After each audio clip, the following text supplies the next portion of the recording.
good morning. My name is Jason Bothwell, and this is my Stakeholder Interview 1 for IL-576 Internship and Residency Class, Jacksonville State University, Summer 2018. Before we get started, I'll allow each of my stakeholder participants to introduce themselves. They are all employed here in the Tuscaloosa City School System, each in its own capacity. I'll start to my left. Jennifer Jenkins, I teach social studies and I'm a softball coach. Kathleen Oates, family and consumer science teacher, SGA sponsor, and volleyball coach. Jake Carnley, special ed teacher, and I coach a lot of things. Alicia Ware, math teacher, and I'm assistant basketball coach and track coach. Nikki Jenkins, a science and assistant softball coach. Thank you all once again. My strategy for picking coaches that also have instructional duties is to, one, get a better scope of how we can help manage time from a coaching perspective. One, because they don't have a lot of the windows of time that other teachers have. Not that anybody is looking for anything or special treatment, but their time is very valuable, juggling coaching duties as well as classroom duties, and then your non-instructional duties. My indicator that I would be using is under the direction of your mentor. Develop guiding questions to lead a focus group comprised of a broad spectrum of teachers to solicit recommendations for effective and relevant professional developments. So our conversation naturally will be about the professional developments that you guys were able to participate in over the course of this school year. With us being at the end of a school year, this is the perfect time to look back over this past school year and reflect on things that worked well, things that did not work well, and things that may be able to be modified or just need to be thrown out altogether. So I have a list of questions here that we'll talk over in our open table discussion, and I just asked everyone to give their honest feedback on them so that we can better prepare for the school year that's coming ahead. So in my first question, we're going to try to compare and contrast professional development opportunities that were given to you locally, meaning here on campus, and opposed to the professional developments that we got to participate in on a district level. Feel free to jump in, raise your hand if need be. Just give everyone their open opportunity on the floor to get their thoughts across. I think overall we have an opportunity here on campus to have a lot more professional development opportunities, whether it's within our department, whether it's during our prep periods, whether it's at a faculty meeting. We have more regular basis professional development opportunities. District-wide, we have about 2. One at the beginning of each semester. Typically it's, we all get together in different schools at different locations sometimes, but still that's district-wide focus on one of our work days. So the number is definitely something to contrast when you're looking at those 2 things. Gotcha. So just thinking about the difference between the 2, the content or the subject areas that we may have covered. I know one year, and it was during school, coming off of a Christmas break, we did a poverty simulation. That would be one that I think was very, very beneficial to everybody because we got a close look into the lives of how some of our kids live, and then it was kind of eye-opening to some of the teachers because they could relate as well. Outside of those topics, are the topics that we're meeting about and on a district level beneficial or redundant? I think last year when we actually had a choice in what we got to do, because we got to target our individual needs as a teacher instead of them telling us what we needed to work on. The one thing with that, I wish there was more feedback coming from an administrator to let us know what we as a teacher, or our individual teacher, needed to focus on. Gotcha. So we knew so we know ahead of time what we need to focus on for summer growth. More of a planning session, so when we're going into those workshops where there are multiple opportunities for development in different classrooms, just which one do I need to target on most Yes. to be more beneficial in the classroom? Yes. I get you. Anyone else on? Yeah, that was kind of interesting, because it was a different spin on district PD, because, you know, there's the district PD where we're all in one room listening to one guest speaker, versus the district PD where we came to one location, but got to split off to our special needs that, or interests that we thought would be better for us personally, or something like that. So a district PD like that was a lot more beneficial to meet that individual need than just having a big group talk. And when we have had large, you know, people that have went in that one area, a lot of people, like lots of people did not even listen to the instructor, and they were all talking, and there wasn't good sound because there were so many people. But then we had, you know, the choices and different options, and we were able to break off into like smaller, more intimate groups, and we were able to have a more meaningful discussion. So, and it was more meaningful during the PD. So more opportunities to promote teacher growth opposed to system-wide growth. Gotcha. All right, number two, what are the best times in your opinion to offer professional development? And that can be locally or district-wide. And I have a couple of things we can bounce around. Full day sessions, half day sessions, a series of sessions over a year's time, kind of similar to the tech talks that we do in the CTE department. On-site training, in-classroom modeling, or just if you can think of one that you may have done independently that I did not list, you can throw that in as well. I think that I like half-day sessions just because I just hate when they put them, like report cards due Friday, and then we have half a day, and then we have a PD that half a day. So my objective is to get ready for report cards, and so that's just something I don't like. But half a days are usually fine because after the kids leave at like 11:30, then we can go to a PD session, get that out of the way, and then we're done for the day. Definitely. And a whole day session kind of, we're just like our kids, it's just kind of get redundant at a point in time. I mean, it's only so long that you're gonna hold my attention for certain things. So if you give me 2-3 hours, okay, that's a long time to be, for anybody to just sit in a class for 2 or 3 hours to do anything, let alone us, after we've been running around with kids all day. You want me to sit in there extra 4 hours after I've chased down night birds all day. So I think half a day is a pretty good day.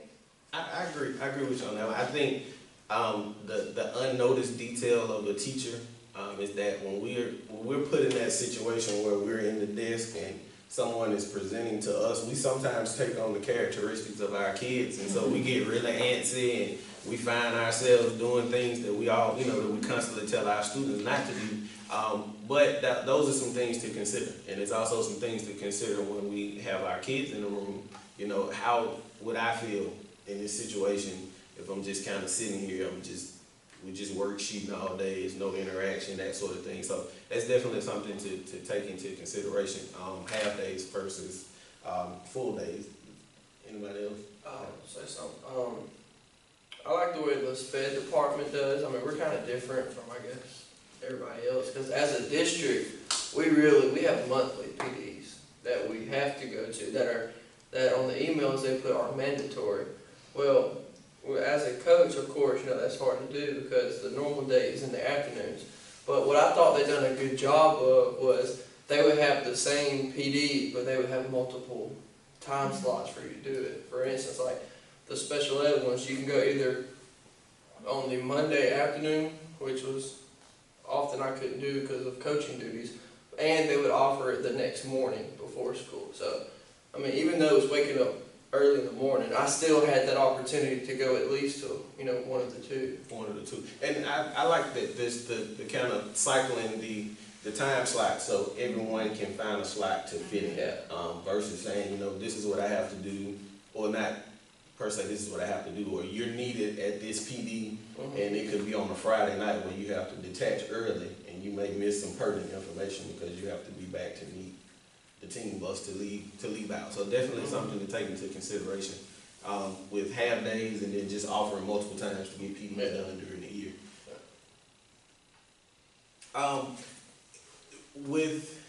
With all of us being from various departments, and we're talking about collaboration and working as a group, what professional developments do you favor most? And we're talking between open collaboration with the entire faculty and staff, or would you prefer open collaboration with just your department? I'm pretty sure it kind of would depend on what the topic is being discussed as to how you would split everything up, but just which one do you prefer in regards to covering content? And that's whether it be the entire school body or departments in general. I have a mixed answer on that one. I like a combo. I like getting together as a whole and then breaking off as departments. Getting the whole so we know that everyone's hearing the same thing and we're all on the same page, but then we don't also have to hear everybody's opinion about everything because it might not matter to us. Now, in that opportunity where we're all meeting together, you know, science says something that works in their classroom, well that could work in my classroom too, just to maybe a little change up. But then after that, we don't need to hear exactly everything that's going on in a science classroom. Y'all don't need to hear what's going on in my food lab. Y'all going, you know what I mean? So to have that broad discussion in the beginning and then break out, and how can that work with our science department? How can that work with our math? You know, everything, have that second level of discussion or emphasis on what would work for us with the main information. That's personally how I like things to be shared. So. Now, as for like hands-on and stuff and open collaboration, I prefer the hands-on and where you're actually, whoever's doing the PD or leading is modeling and taking you through the steps. I learn better that way, where I'm engaged, because I'm one of those, I will talk, I will cause a disruption if I'm not busy. And so I have to have somebody telling me, okay, this is how you would do this is how it works. And then I'm going through it with them hands-on, and they're modeling how it would work in a classroom. Gotcha. From a math standpoint, and I know that that works hand in hand with science, so from a math standpoint, would it be the same with you, with teaching multiple styles of cross-factoring equations, so to speak? It kind of works the same. Thing is, like Ms. Oaks was saying, it's good to know what everybody thinks, but at some point, we have a huge staff. It's 70 to 90 of us on staff, and so just bringing in that many people at one point in time, talking about a certain thing, it could get jumbled, everything get jumbled. But if we break down in departments, it's more important to me because of my department. Not saying that the other departments aren't important, but like she said, I don't need to know how to warm a stove up, but that might have something to do with what she has to. So I think the whole staff is okay, maybe for 10, 15 minutes, but I think the emphasis should be on department kind of development. So it's individualized at some point. Group is great when we're talking about the entire makeup of the school, whether it be disciplinary policies, preschool, post-school responsibilities. Then we break into our individualized so it'll be more meaningful and everybody can be impacted by it. Yeah, I feel like when you're in a big group too, though, you can't dig as deep and stuff. Like, you really just scratch the surface, and then there's so many things that are left unsaid, untalked about. So when you break down into smaller groups, you're able to dig deeper, kind of talk more. Yeah, there's some people that have that, sorry. Oh, no, There's some people that have that voice that will talk to a large group or a small group, and there's some people that have a lot to say and really good things to say, but they're not going to share with the big group. They're going to feel more comfortable to share with that small group, and so you need to get to that small group to be able to have those, because they have a lot to say. There's good things to say, but they're not going to spread it with everybody. I agree with the smaller group approach. The reason being, I feel like with a smaller group in professional development, you're able to get more done, regardless of what the topic is. And at the end of that particular topic, it may spin to something else meaningful. So you could almost say you're getting a double bang for your buck out of the professional development, because something else could lead to another strategy that could help in the classroom. So I'm definitely a fan of small groups as well. In one word or phrase, describe what you feel the number one need is to address here for instructional improvement.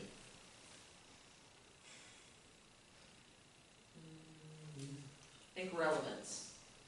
That it actually is something that is appropriate for like technology levels that we have at our school. If it's actually meets the type of student that we have, it meets the course that you're teaching, the reading level that you have in your classroom, all that's relevant to actually who you're working with and what equipment and resources you have. Yes. So So learning how to individualize education to meet the need of every student in the classroom.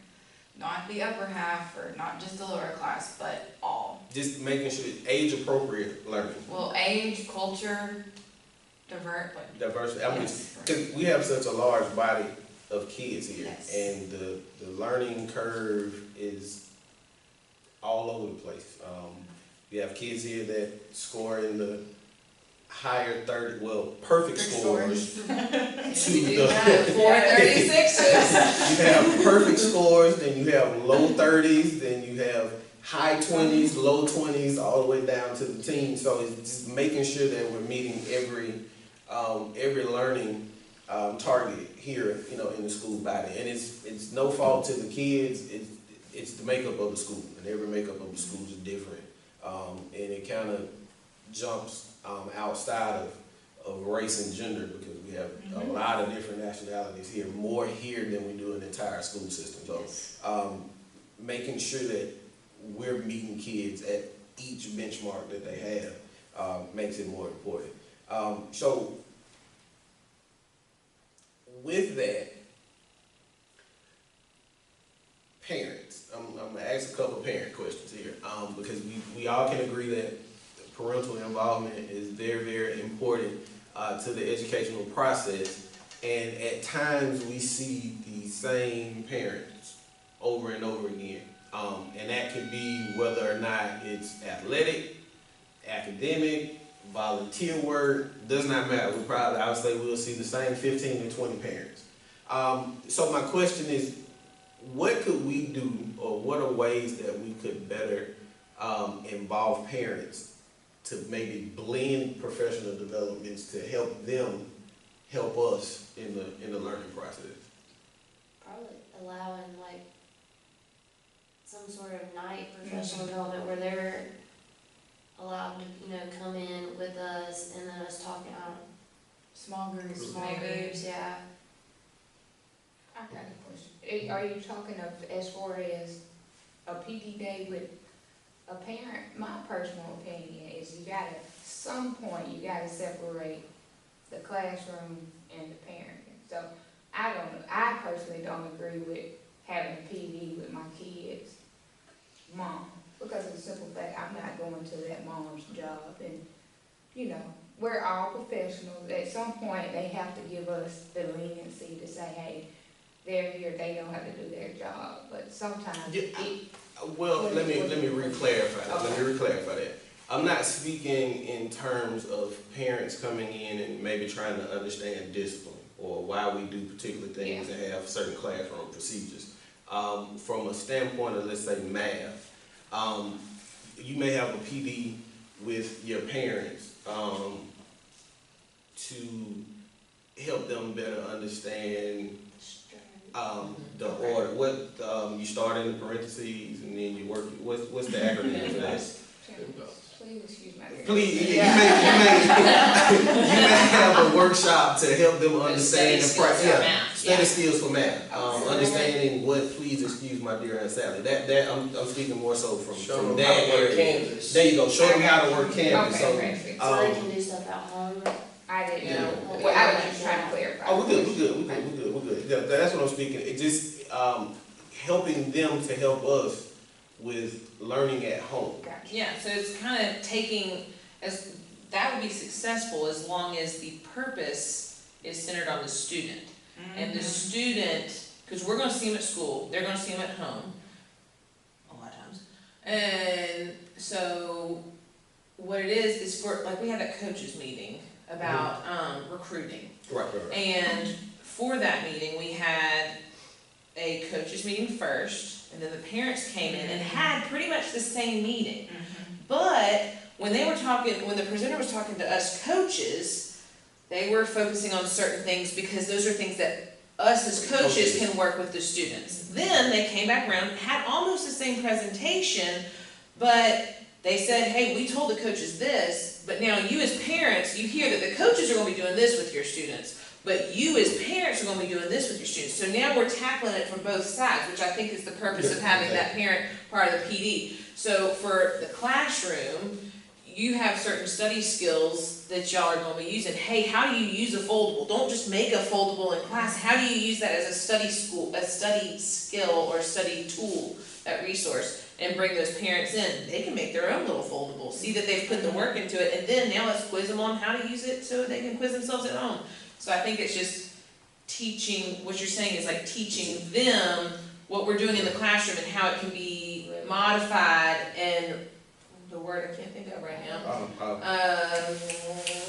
Brought back again, repetitive, I guess, at home, and where it works at home too. Is that I think Right, that's correct. awesome. I think just making it twofold. I think the biggest thing that we run into with parents, it's a small, sometimes major intimidation factor that you have with parents that may not have the same education level, so to speak. So it's hard to get them to come in and admit, hey, I want to help my child at home. Case in point, credit recovery. I want to make sure that my child is doing what they need to do to get the credits that they need to graduate. However, when I look at it, it's nothing that I can explain, so I kind of just shy from it, although I'm still trying to be stern to make them do it.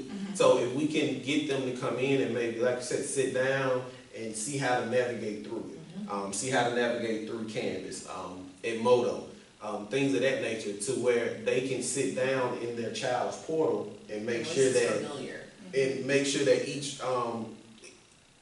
each point or each lesson or each module is being completed on time. What that looks like versus the student pulling one over there, pulling one over on them because they're like, yeah, mom, it's done, when it really is not. But if the mom knew what done looked like, we could keep moving forward. Yeah.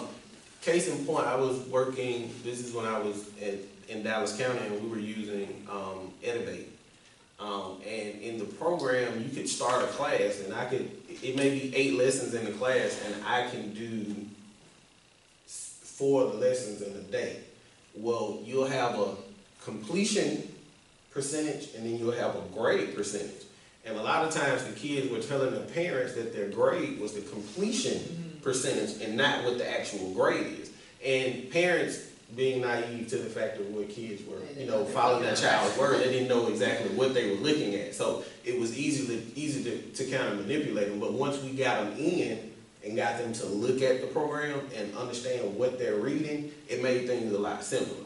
And it was a couple of old school parents that would come in on the days off and sit with their child to do it.